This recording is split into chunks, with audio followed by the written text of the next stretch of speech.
Hello বন্ধুরা, আজ আমি আপনাদের জন্য নিয়ে এসেছি কোরিয়ান সাইকোলজিক্যাল থ্রিলার সিনেমার একটা গল্প নিয়ে। তো চলুন কথা না বাড়িয়ে গল্পে ফেরা যাক। এই গল্পটির নাম আনলক। তো একবার ভেবে দেখুন তো, আপনার হাতের মোবাইলটা যদি কেউ হ্যাক করে, তার মাধ্যমে কি আপনাকে মেরে ফেলা সম্ভব? অবশ্যই সম্ভব। আজকের এই সিনেমাটা দেখলে আপনাদের মাথা ঘুরিয়ে যাবে। তো এই সিনেমা শুরু হয় একটি মেয়েকে দেখিয়ে, যার নাম ছিল নামি। মেয়েটা খুবই চঞ্চল আর সবসময় হাসি খুশি থাকতে অনেক ভালোবাসে। তার বাবার একটা ক্যাফেও রয়েছে। মাঝে মাঝে সে তার বাবাকে হেল্প করার জন্য ক্যাফেতে যেত। তাছাড়া মেয়েটির মা এখন দুনিয়াতে নেই। প্রতিদিন সকালে সে নিজের ফোনের অ্যালার্মে ঘুম থেকে ওঠে। ফোন চালানো মেয়েটির খুবই পছন্দ ছিল। সে একটা সেকেন্ডও নিজের ফোন ছাড়া থাকতে পারতো না। তো একদিন রাতে পাবলিক বাসে করে সে বাড়ি ফিরছিল, আর হঠাৎ করে সে বাসের মধ্যে ঘুমিয়ে পড়ে। তাই ভুলবশত তার ফোনটা বাসের ভেতরেই ফেলে রেখে বাড়িতে চলে আসে। আর ফোনটা কিছুক্ষণ পর একজন অপরিচিত ব্যক্তি নিয়ে নেয়। তো পরদিন সকালে নামির একজন বন্ধু তার সাথে দেখা করতে নামির বাড়িতে চলে আসে। নামি ঘুম থেকে উঠে প্রথমে নিজের ফোনটা খুঁজতে থাকে। সারা ঘর খুঁজেও সে নিজের ফোনটা কোথাও পায় না। তাই খুবই টেনশনে পড়ে যায়। আর এজন্যই সে নিজের বান্ধবীর ফোন থেকে নিজের নাম্বারে ফোন কল করে। আর আমরা দেখতে পাই যে ওই ফোনটা একটা ছেলে রিসিভ করে মেয়েদের গলায় উত্তর দেয় আর বলে যে তোমার ফোনটা আমি বাসের মধ্যে পেয়েছি। নামি একটা ক্যাফের লোকেশন দিয়ে বলে যে যদি আপনার কোনো প্রবলেম না হয় আপনি ফোনটা নিয়ে এই ক্যাফেতে আসতে পারেন। ফোনের ওপাশে থাকা ব্যক্তিটি রাজি হয়ে যায়। ফোন কেটে দেওয়ার পর সে নামির ফোনটা আনলক করার বহুবার চেষ্টা করে, কিন্তু কোনোভাবেই ফোনটা আনলক করতে পারে না। রেগে সে ফোনটা ভেঙে ফেলে। আর অন্যদিকে আমরা শহরের পুলিশকে দেখতে পাই জঙ্গলে খোঁজাখুঁজি করে একটা মেয়ের লাশ খুঁজে পায়। তখন খুব জোরে বৃষ্টি হচ্ছিল, তাই বৃষ্টির কারণে সেখানে যত প্রমাণ ছিল সবকিছু ধুয়ে চলে যায়। কিন্তু এই কেসের তদন্তের দায়িত্ব দেওয়া হয় ডিটেকটিভ অফিসার হুসিংকে। তো ছোটখাটো বিভিন্ন প্রমাণ দেখেই ডিটেকটিভ বুঝতে পারে যে এই খুনটা আসলে তার নিজের ছেলেই করেছে। তার নাম জুন, আর জুন ছিল সেই ছেলেটা যার কাছে নামির ফোনটা রয়েছে বর্তমানে। অন্যদিকে নামি তাদের ক্যাফেতে তার বাবাকে বিভিন্ন কাজে হেল্প করছিল। ঠিক তখনই জুন নামিকে ফোন করে, আবারও মেয়েদের ভয়েসে কথা বলে। সে নামিকে জানায় যে ভুলবশত তার ফোনটা তার হাত থেকে পড়ে ভেঙে গেছে, তাই সে ফোনটা রিপেয়ার করার জন্য একটা দোকানে দিয়ে এসেছে।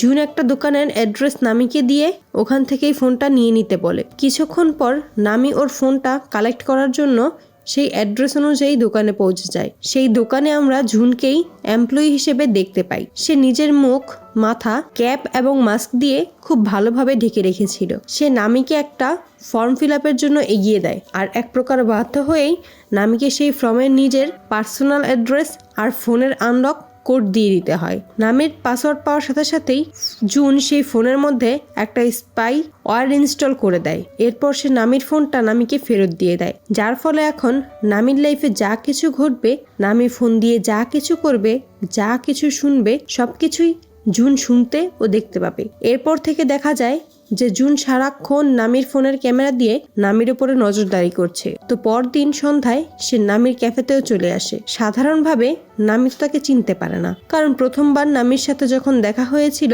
তখন তার মাথায় ক্যাপ আর মুখে মাস্ক ছিল। সে নামিদের ক্যাফেতে একটা স্পেশাল ড্রিঙ্ক অর্ডার করে। জুন তো নামির ফোনের মাধ্যমে তার সকল পছন্দ আর অপছন্দের ব্যাপারে সবকিছু জেনে গিয়েছিল। তাই নামির পছন্দ হবে এমন এমন কথা সে নামির সাথেই বলতে থাকে। এমনকি সে নিজের ব্যাপারেও অনেক কিছু বলে। সে জানায় যে সে নাকি একটা সফটওয়্যার কোম্পানিতে কাজ। তো নামির বাবা এতক্ষণ নামি আর জুনের কথাবার্তাগুলো ভালোভাবে ফলো করছিল। তো পরদিন দেখা যায় যে নামির ঘুম থেকে উঠতে বেশ দেরি হয়ে যায়, তাই সে সময় মতো অফিসেও পৌঁছতে পারে না। সে একটা কফির কোম্পানিতে মার্কেটিং ডিপার্টমেন্টে কাজ করত। সে মূলত কফির প্রফেশনের জন্য অনলাইনে কফির প্রচারণা করতে থাকে। সে এই কোম্পানির খুব ভালো একজন এমপ্লয়ি ছিল। তার সততা আর ভালো কাজ দেখে তার বস তাকে ডেকে নিয়ে একটা নতুন প্রজেক্টের কাজ দিয়ে দেয়। এই কাজ করার জন্য সে নামিকে ডাবল স্যালারি অফার করে, আর সে জানায় যে এই ডাবল স্যালারির অফারটা যেন অফিসের আর কাউকেই না জানানো হয়। অন্যদিকে সেই ডিটেকটিভ হুসিং তার ছেলের খুন করার বিষয়টা নিজের স্ত্রীকে জানাচ্ছিল, কিন্তু জুনের মা এসব কথা একেবারেই বিশ্বাস করে না। সে বলে যে আপনার হয়তো কোথাও ভুল হচ্ছে, আমাদের ছেলে এমনটা করতেই পারে না।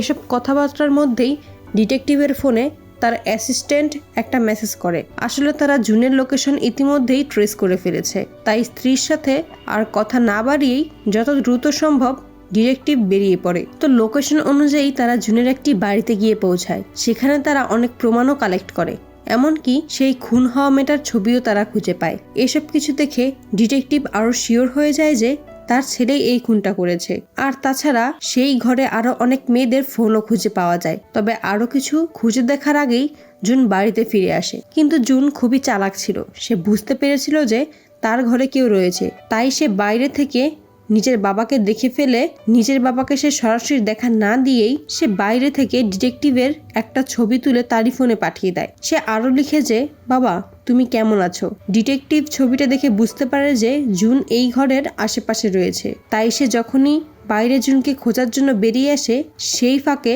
জুন ঘরে গিয়ে সকল প্রমাণগুলো লুকিয়ে ফেলে। এরপর সে আবারও নামিদের ক্যাফেতে চলে যায় আর সেম আগের দিনের জুসটাই অর্ডার করে দেয়। কিন্তু নামির বাবা বলে যে এই জুস এখানে অ্যাভেলেবেল নেই। নামির বাবা ইচ্ছে করে জুনকে নিষেধ করে দিয়েছিল, কারণ জুনকে প্রথম থেকেই তার সন্দেহজনক মনে হচ্ছিল। যাই হোক, বাড়িতে ফেরার সময় নামির বাবা নামিকে জুনের থেকে দূরে থাকতে বলে। সে আরো বলে যে ওই ছেলেটা মিথ্যাবাদী, কারণ সে আমাদের দোকানে মাত্র 2 বার এসেছে, কিন্তু ও আমাকে বলে যে আমার দোকানে নাকি ও বহুবার এসেছে। এমনকি তার কথাবার্তা শুনে আমার মনে হয়েছে যে ও আমাদের ব্যাপারে সবকিছুই জানে। এদিকে বাবা মায়ের এসব কথাবার্তাও জুনি নামির ফোনের মাধ্যমে শুনতে পাচ্ছিল। তো একদিন রাতেই জুন নামির নাম্বার থেকে নামের বাবাকে মেসেজ করে সে একটা লিঙ্ক পাঠিয়ে দেয়। নামের বাবাকে সেটা ওপেন করতে বলে, আর নামের বাবা সাধারণভাবেই নিজের মেয়ে ভেবে ওই লিঙ্কটা ওপেন করতেই তার ফোনে স্পাইওয়্যার ইনস্টল হয়ে যায়। জুন এখন নামির মতো তার বাবার ওপরেও সারাক্ষণ নজর রাখতে পারছিল। নামির বাবার কথাবার্তা শুনে সে প্রচন্ড রেগে যায়। তাই এক রাতে নামির বাবা যখন ঘর থেকে বাইরে বেরিয়ে আসে, তখনই জুন পেছন থেকে লোকটার উপরে হামলা করে, তাকে তারই ঘরে বেঁধে ফেলে। এমনকি সে নিজেও এখন নামিদের বাড়িতে লুকিয়ে থাকতে শুরু করে। আর সেদিন রাতে সে নামির অফিসিয়াল গ্রুপে তার সকল কলিগ এবং বসদের নামির আইডি থেকে খুবই খারাপ আর বাজে ভাষায় গালাগালি করতে থাকে। জুন নামির ডাবল স্যালারির ব্যাপারটাও লিক হয়ে দেয়। অন্যদিকে শহরের একটা জায়গায় পুলিশের লোকেরা 8 জন মানুষের মৃতদেহ খুঁজে পেয়েছে। প্রত্যেকটা মৃতদেহ মাটির নিচে পুঁতে রাখা হয়েছিল। আর এদিকে প্রচন্ড বৃষ্টি হওয়ার কারণে মাটি সরে গিয়ে লাশগুলো এখন বাইরে বেরিয়ে এসেছে। তো বর্তমানে হরহামেশা এমন লাশ খুঁজে পাওয়াটা যেন এই শহরে খুবই নর্মাল হয়ে গিয়েছে। এদিকে পরদিন নামি যখন ঘুম থেকে জেগে তার ফোনের মেসেজগুলো চেক করে, তখন তার মাথা খারাপ হয়ে যায়। নামি কোনোভাবেই বুঝতে পারে না যে তার ফোন থেকে তারই অফিসে কে মেসেজ করলো। যত দ্রুত সম্ভব পরিস্থিতি সামলানোর জন্য অফিসে ছুটে যায়, কিন্তু অফিসের সবাই তার উপর প্রচন্ড রেগেছিল। সবাই তাকে এই মুহূর্তে অফিস থেকে বেরিয়ে যেতে বলে। নামি তার বসকে পুরো বিষয়টা বোঝানোর অনেক চেষ্টা করে। সে বলে যে বস, আপনি তো আমাকে চিনেন, আমি এমন কাজ কখনোই করতে পারি না। কেউ হয়তো আমার ফোন লুকিয়ে লুকিয়ে ব্যবহার করছে। কিন্তু বস তো কোনো কথা শুনতে রাজি নয়। সে এক ধাক্কা দিয়ে নামিকে অফিস থেকে বের করে দেয়। এভাবেই ধীরে ধীরে নামি লাইফ থেকে সকল খুশিগুলোকে নষ্ট করে দিতে থাকে জুন।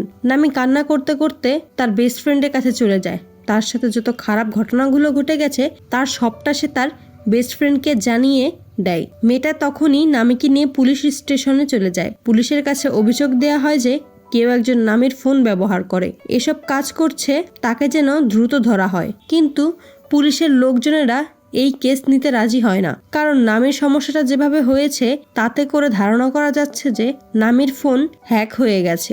এই ধরনের হ্যাকার আসামিকে খুঁজে বের করা প্রায় অসম্ভব। কথাটা শুনেই নামির বন্ধু খুবই রেগে যায়। সে পুলিশ স্টেশনেই অনেক চিৎকার চেঁচামেচি করতে থাকে। তারপরেও পুলিশেরা তাদের অভিযোগ দায়েরি করে না। এসব কিছু আবার জুন শুনতে পেয়েছিল, তাই সে একটা প্ল্যান বানায়। আর কিছুক্ষণ পর নামির ফোনে তার বাবার একটা মেসেজ চলে আসে। নামির বাবা তাকে জানায় যে আজকে তার একটা কাজ রয়েছে, তাই কফি শপটা বন্ধ থাকবে। মেসেজ কিন্তু নামির বাবা করেনি, করেছিল জুন। কারণ জুন চাইতো নামি যেন তার বাবার গায়েব হওয়ার ব্যাপারটা বুঝতেই না পারে।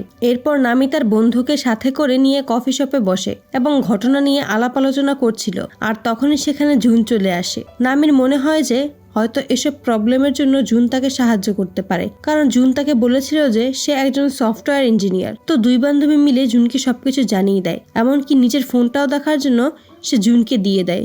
আর এই সব কিছুই চেক করার পর জুন জানায় যে তোমার ফোনে কেউ স্পাইওয়্যার সেট করে দিয়েছে। এটা এমন একটা সফটওয়্যার যার মাধ্যমে তোমার ফোনের সম্পূর্ণ নিয়ন্ত্রণ অন্য কারো কাছে চলে যেতে পারে। সে নামিকে বাইরে একা একা ডেকে বলে যে এমন কাজ তোমার কাছের কোনো মানুষই করেছে হয়তো, যাকে তুমি সব থেকে বেশি ভরসা করো, সেই তোমার এত বড় ক্ষতিটা করেছে। একটু ভেবে দেখো, তোমার কাছের মানুষ কি তোমার ফোনের পাসওয়ার্ড জানে? তো নামির ফোনের পাসওয়ার্ড তার বাবা আর তার বেস্ট ফ্রেন্ড জানতো।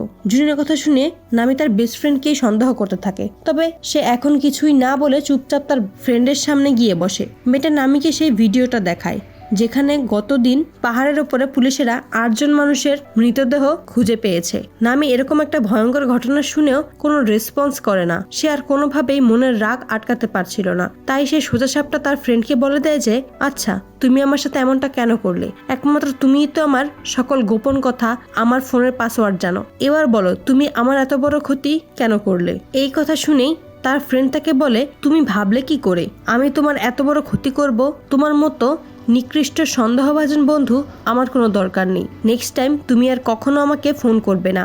এই কথা বলে মেয়েটা কান্না করতে করতে সেখান থেকে চলে যায়। আর এই দুই বান্ধবীর মধ্যে সম্পর্কের এমন ফাটল এতক্ষণ জুন বাইরে দাঁড়িয়েই থেকেছিল। নামি বাড়ি ফিরে এসে নিজের বেস্ট ফ্রেন্ডের ব্যাপারটাই ভাবছিল। তার খুবই আফসোস হচ্ছিল তার বান্ধবীর সাথে এমন খারাপ ব্যবহার করাতে। তার মনে হয় যে তার বান্ধবীর সাথে এমন উল্টাপাল্টা কথা বলা একদমই উচিত হয়নি। হয়তো সে ভুল সন্দেহ করছে, তার বান্ধবী তো এমন কাজ করতেই পারে না। তো এসব ভাবতে ভাবতে কান্না করে নামি আর ফোনটা হাত থেকে ফেলে দেয়, যার ফলে তার ফোনের স্ক্রিন আবারও একবার ভেঙে যায়। এদিকে ডিটেকটিভ সেই 8টা ডেড বডি নিয়ে খুবই চিন্তিত ছিল। যদি সে জুনকে এই মুহূর্তে থামাতে না পারে, তাহলে না জানি জুন আরো কত মানুষকে মেরে ফেলবে। অর্থাৎ এই 8টা মানুষকেও জুন মেরেছে।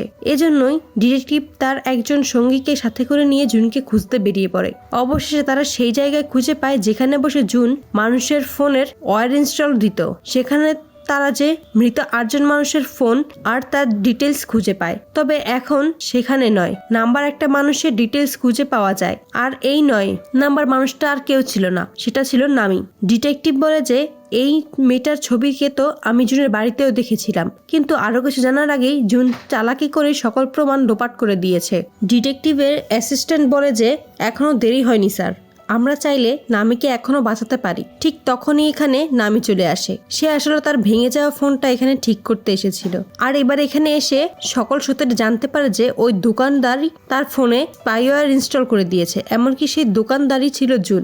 নামি প্রচন্ড কষ্ট পায়, কারণ জুনের জন্য তার চাকরি চলে গিয়েছে, তার বেস্ট ফ্রেন্ড তাকে ছেড়ে চলে গিয়েছে। নামি বলে যে সে এতদিন আমার সামনেই ছিল, কিন্তু তাকে দেখে, তার চলাফেরা দেখে আমার কোনো সন্দেহ হয়নি। এবার নামি জুনের কাছ থেকে বদলা নেওয়ার জন্য প্রতিজ্ঞাবদ্ধ হয়। সে ডিটেকটিভকে জানায় যে জুনকে ফাঁদে ফেলার জন্য সে তাকে তাদের কফি শপে ডেকে আনবে। তখন তারা দুজনে সে জুনকে ধরে ফেলে। জুনের যেন কোনো সন্দেহ না হয়, তাই সে এখনো জুনের সেই হ্যাক করা মোবাইলটাই ব্যবহার করতে চাচ্ছে। ডিটেকটিভ নামির এমন আইডিয়া খুবই পছন্দ করে, আর প্ল্যান অনুযায়ী নামি জুনকে মেসেজ করে তার ক্যাফেতে ডেকে পাঠায়। ডিটেকটিভ তার অ্যাসিস্ট্যান্টকে নিয়ে ক্যাফের বাইরেতে লুকিয়ে থাকে, কিন্তু জুন ছিল সত্যিই খুবই চালাক। সে কি আর এত সহজে এদের হাতে ধরা দেবে? সে নামির সাথে দেখা করার জন্য নিজের পুরো লুকটা চেঞ্জ করে ফেলে, চুল কেটে ছোট ছোট করে নেয়। সে চোখের চশমাটাও খুলে ফেলে। গাড়ি থেকে নেমে সে যখন ক্যাফের দিকে যাওয়া শুরু করে, তখন ডিটেকটিভ আর তার অ্যাসিস্ট্যান্ট তাকে ধরে ফেলে। কিন্তু আবছায়া আলোয় তার নতুন লুকের জন্য তারা জুনকে চিনতেই পারে না, বরং জুনই উল্টো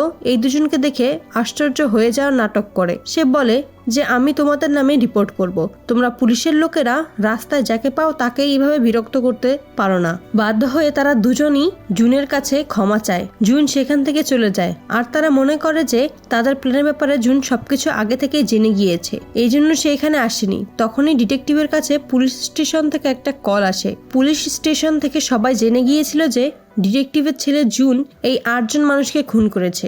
এজন্য ডিটেকটিভকে এই কেস থেকে সরিয়ে দেওয়া হয়। ডিটেকটিভ জানতো যে জুন এখন কতটা ভয়ঙ্কর হয়ে গেছে। তাকে এই কেস থেকে সরিয়ে দেওয়া হয়েছে, তাতে কি? সে নিজের হাতেই তার ছেলে জুনকে গ্রেফতার করতে চায়। তো যাওয়ার আগে সে নামিকে বলে যে তুমি একা একা যেও না, চলো আমি তোমাকে তোমাদের বাড়ি পৌঁছে দিয়ে আসবো। তো যাওয়ার আগে নামি তার ফোন থেকে সিমটা বের করে অন্য একটা ফোনে ঢুকিয়ে নেয় আর আগের ফোনটা সে ফেলে দেয়। নামিকে তার বাড়িতে নামিয়ে দেওয়ার সময় ডিটেকটিভ তার একটা কার্ড দিয়ে যায় আর বলে যে কোনো প্রয়োজনে সে যেন ডিটেকটিভকে কল করে। তো নামি ঘরে ঢুকেই দেখতে পায় যে তার বাবা খুব আরাম করে ঘুমিয়ে আছে। এই জন্য সে তার বাবাকে না ডেকে নিজের রুমে চলে যায়। সেই সময় তার কাছে আবারও জুনের মেসেজ আসে। মেসেজে তাকে জানানো হয় যে কিছু জরুরি কাজের জন্য সে আজকে নামির সাথে দেখা করতে আসতে পারেনি। মেসেজটা দেখে নামি সাথে সাথে জুনকে ফোন করে। নামি শুনতে পায় যে তাদের বাড়ির ওপরের ফ্লোর থেকেই ফোন বাজছে, তার শব্দ আসছে। নামি বুঝতে পারে যে হয়তো জুন তার বাড়িতেই রয়েছে।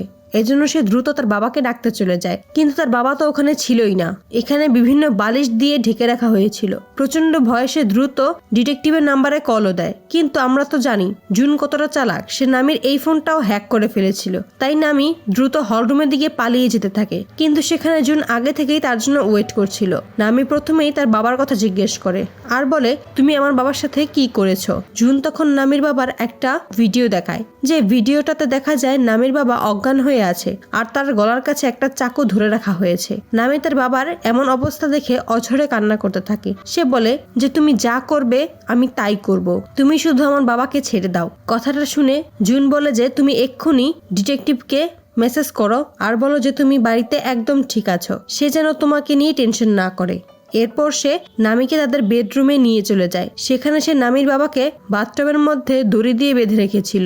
নামির বাবার গলায় চাকু রেখে সে নামিকে বলে যে নিজেই নিজেকে টেপ দিয়ে বেঁধে ফেলো। নামি যদি একটুও থামতো তখনই জুন বাথটবের পানি চালু করে দিচ্ছিল, যার কারণে নামির বাবা পানির মধ্যে ডুবে যাচ্ছিল। ফাইনালি নামি নিজেই নিজেকে বাঁধার পর জুন নামের মুখেও টেপ লাগিয়ে তাকে তার বাবার সাথে একই বাথটবের মধ্যে ডুবিয়ে দেয়। জুন তার আগের শিকারগুলোর মতোই নামিকেও মেরে ফেলার আগে তার শেষে একটা ছবি তুলে নেয় আর তারপর বাথরুমে দরজা বন্ধ করে সে বাইরে বেরিয়ে আসে। বাইরে এসে সে দেখতে পায় যে ডিটেকটিভের একটা কার্ড মাটিতে পড়ে আছে। যে ডিটেকটিভ নামকে নামিয়ে দিয়েছিল সেখানে লেখা ছিল, তুমি কখনো বিপদে পড়ো তাহলে আমাকে একটা কল করবে, খবরদার মেসেজ করবে না। জুন বুঝতে পারে যে সে নিজেই করা ভুলে নিজেই ফেসে গিয়েছে। ডিটেকটিভ আর অ্যাসিস্ট্যান্ট তখনই ঘরে ঢুকে পড়ে। জুন তখন অ্যাসিস্ট্যান্টের উপরে লোহা দিয়ে আঘাত করতে যাচ্ছিল, কিন্তু তখনই ডিটেকটিভ জুনকে ধরে ফেলে। সে একটা পিস্তল জুনের মাথায় ঠেকিয়ে দেয়, যার ফলে জুন তার অ্যাসিস্ট্যান্টকে মারতে পারে না। তো ডিটেকটিভ নিজের ছেলেকে প্রচুর মারধর করে আর অদ্ভুতভাবে তাকে জিজ্ঞেস করে জুন কোথায়। জুন বলে যে বাবা আমি তো তোমার ছেলে। জুন তুমি কি আমাকে চিনতে পারছো না? প্লিজ আমাকে আর মেরো না বাবা। অন্যদিকে অ্যাসিস্ট্যান্ট নামি আর তার বাবাকে পানি থেকে বের করে নিয়ে আসে। নামির জ্ঞান ফিরলেও তার বাবা তখনও জ্ঞান হারা ছিল। এদিকে ডিটেকটিভ জুনের ব্যাগ চেক করছিল আর ওখানেই আমরা গল্পের সবচেয়ে বড় টুইস্টে দেখতে পাই। ডিটেকটিভ ব্যাগ থেকে তার নিজের ছেলেরই একটা ফোন খুঁজে পায়। তার সবকিছু চেক করে ডিটেকটিভ জানতে পারে যে আসলে জুন মানে তার নিজের ছেলেকেই ওই লোকটা অনেক আগেই মেরে ফেলেছে। আর তার সামনে যে নিজেকে জুন বলে দাবি করছে সে আসলে একজন ভয়ঙ্কর সিরিয়াল কিলার ছিল। সে সিরিয়াল কিলারের প্রথম শিকার ছিল জুন। আসলে জুনকে মেরে সে জুনের আইডেন্টি নিয়েছিল। এরপর জুনের পরিচয়ে সে বাকি সবাইকে মারছিল। সত্যি বলতে জুন খুবই একজন ভালো মানুষ ছিল। সে নিজের কাজ শেষ করে বাবা মায়ের কাছে ফিরে আসছিল, ঠিক তখনই এই সিরিয়াল কিলার জুনকে মেরে ফেলেছিল। নিজের ছেলের মৃত্যুর কথা শুনে ডিটেকটিভ এবার ওই সিরিয়াল কিলারকেও মারতে যাচ্ছিল, কিন্তু তখনই ওই লোকটা বলে ওঠে, তুমি আমাকে মেরে ফেলো, তাহলে তোমার ওয়াইফের সাথে জুন হয়ে কে কথা বলবে ভেবে দেখো। তোমার স্ত্রী যদি জানতে পারে তার সন্তান খুন হয়েছে তাহলে হয়তো প্রচন্ড শোকে সে নিজেই মারা যাবে। কথাটা শুনে ডিটেকটিভ তাকে মারতেই পারছিল না, কিন্তু তখনই নামি পিছন থেকে এসে ডিটেকটিভের কাছ থেকে বন্দুকটা ছিনিয়ে নিয়ে নকল জুনকে বেশ কয়েকটা গুলি করে দেয়। সাথে সাথে সিরিয়াল কিলারের মৃত্যু হয়ে যায়। সেই সাথে নামের বাবারও জ্ঞান ফিরে আসে। কিছুক্ষণের মধ্যেই সেখানে নিউজ রিপোর্টাররা চলে আসে আর প্রত্যেককে নিজেদের ফোন থেকে সেই ঘটনার ছবি আর অডিও ভিডিও করে বিভিন্নভাবে সোশ্যাল মিডিয়াতে ছেড়ে দেয়। এরপর নামি আর তার বাবাকে অ্যাম্বুলেন্সে করে হসপিটালে পাঠিয়ে দেওয়া হয়। এই ঘটনার পর এই সিরিয়াল কিলারের সকল নৃশংসতার খবর সোশ্যাল মিডিয়াতে ভাইরাল হয়ে যায়। এরপর আমরা এই ঘটনার ঠিক কয়েক মাস পর দেখতে পাই যেখানে নামি আর তার বাবা পুরোপুরি সুস্থ হয়ে গিয়েছিল। আর এমন একটা সাসপেন্স রেখে মুভিটা এখানেই শেষ হয়ে যায়। আশা করি আপনাদের সকলের আজকের ভিডিওটা ভালো লেগেছে। তবে আমার কাছে আরও ভালো লাগতো যদি এই সিরিয়াল কিলারের আগেরকার যে ঘটনাগুলো ঘটেছে সেগুলো সে কিভাবে করেছে সেটা যদি দেখানো হতো।